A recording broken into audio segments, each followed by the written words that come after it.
మిత్రమా, తెగిపోయిన చెప్పులకు కూడా మన ఇంట్లో ఎక్కడో ఒక మూల స్థానం ఉంటుంది.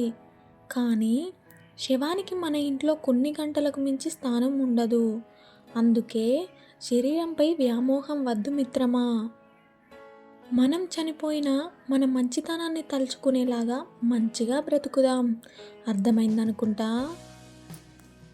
నీ మనసుని గాయపరిచిన వారిని మర్చిపో, కానీ నిన్ను ప్రతిరోజు ప్రేమించే వారిని గుర్తుంచుకో.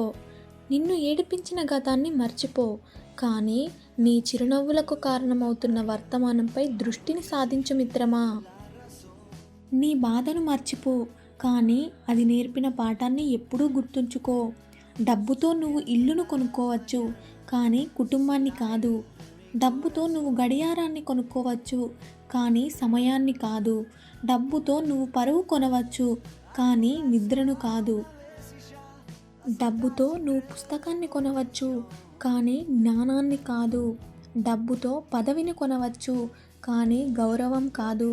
మిత్రమా, కోపం వల్ల మనిషి తనను తాను మర్చిపోయి ఆలోచన కోల్పోతాడు. దాంతో బుద్ధి కూడా నశిస్తుంది, చివరకు నాశనం అవుతాడు. కాదంటారా?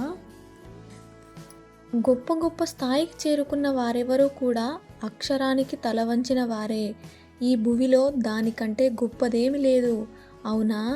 జీవితంలో ఇది నాది, వీళ్ళు నా వాళ్ళు అనుకోవడం చాలా తప్పు మిత్రమా.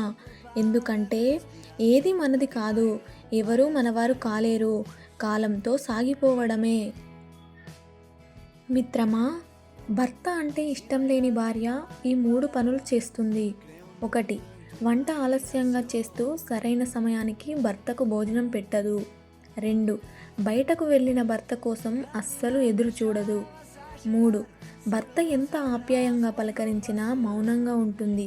కాదంటారా మిత్రమా? ఈ వీడియో గనక మీకు నచ్చినట్లయితే మరిన్ని వీడియోస్ కోసం మన ఛానల్ని సబ్స్క్రైబ్ చేసుకొని మాకు మరింత సపోర్ట్ చేయండి. ధన్యవాదాలు.